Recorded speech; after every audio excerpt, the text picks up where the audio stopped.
In this podcast episode, Christopher Caldwell offers an exploration of the political, cultural, and economic upheavals affecting predominantly white, Christian, English-speaking countries such as the United Kingdom, the United States, Canada, Australia, and New Zealand. Traveling and witnessing global trends firsthand, Caldwell provides insight into how immigration, demographic changes, and political responses are reshaping societies in ways that seem unprecedented in modern history. Caldwell begins by discussing the situation in the United Kingdom, a country he views as emblematic of larger Western anxieties. He describes how immigration to the UK has accelerated, especially since World War II, initially with waves from the Caribbean and the Indian subcontinent, and more recently from outside Europe. Paradoxically, the government that campaigned for Brexit largely to curb immigration ended up overseeing an extraordinary influx of about 4-5 million immigrants between 2021 and 24.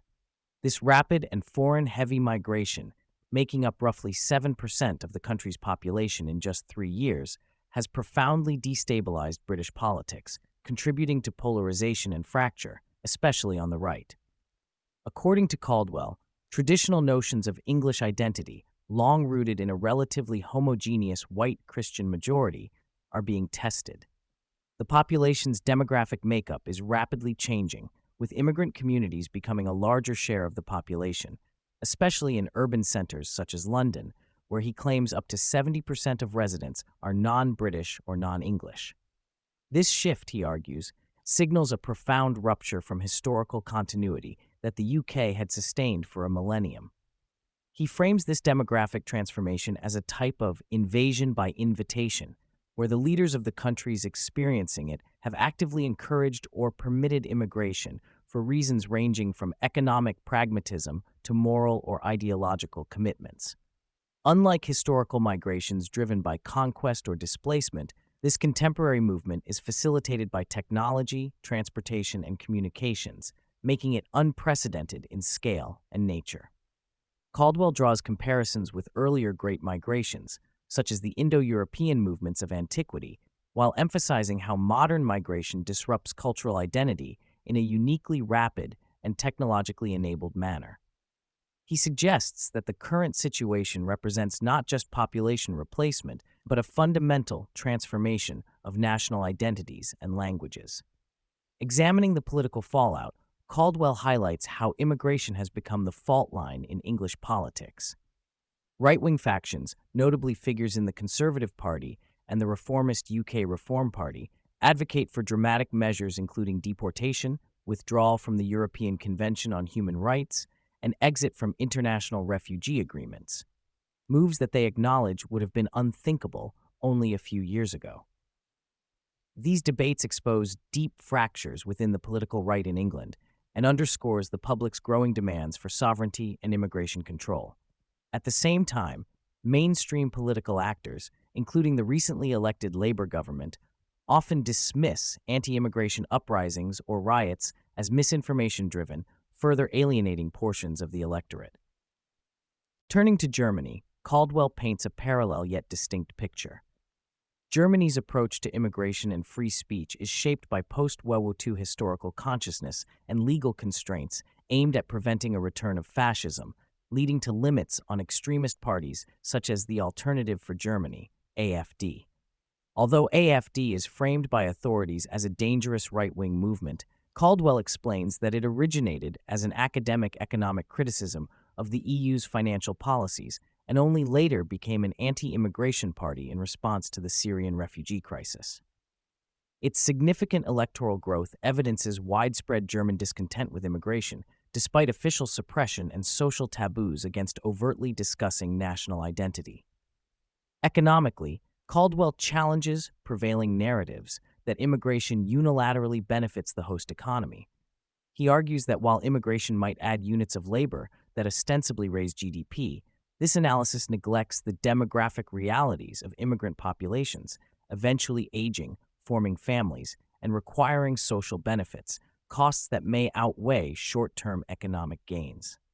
Tracing historic American immigration policies, Caldwell notes how in the 19th century, the United States' abundant virgin land and relatively low population made immigration beneficial and necessary for nation building.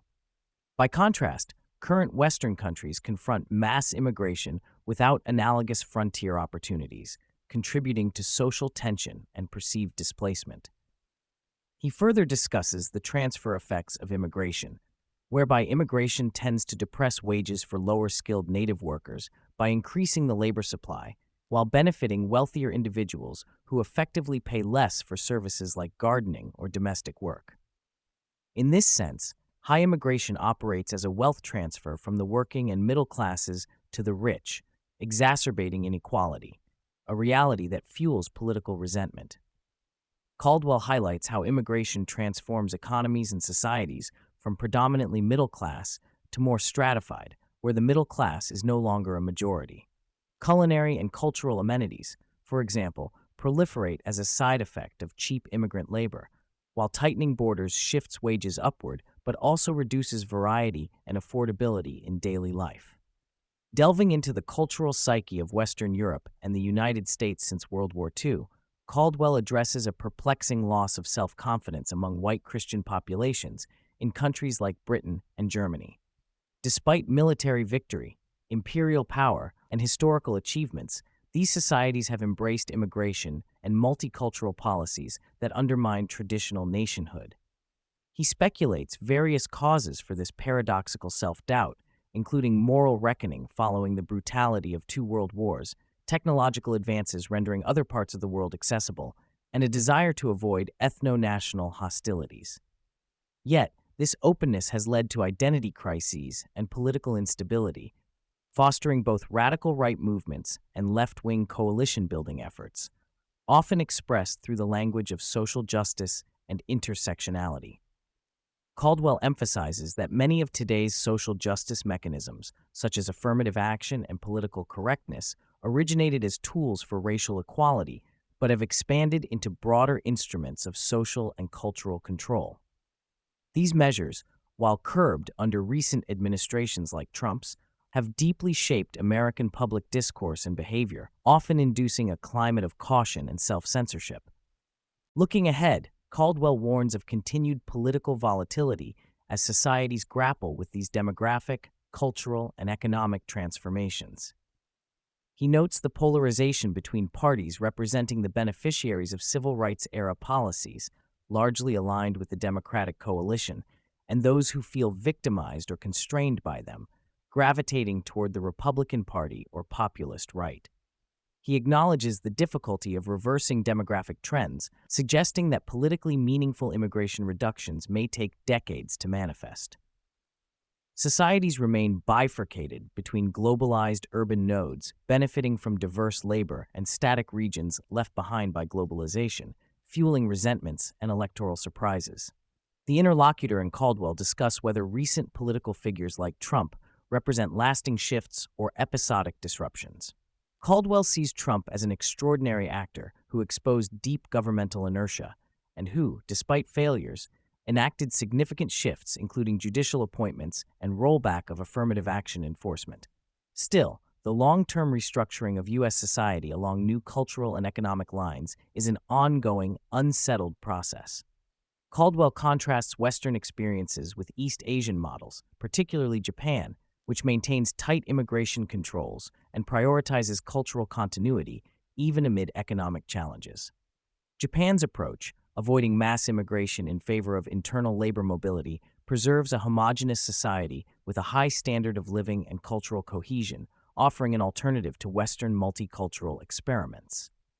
China, meanwhile, faces its own demographic and economic pressures, but has yet to embrace large-scale immigration, relying instead on controlled internal migration. These comparisons raise questions about whether other countries will reconsider immigration policies as economic conditions evolve.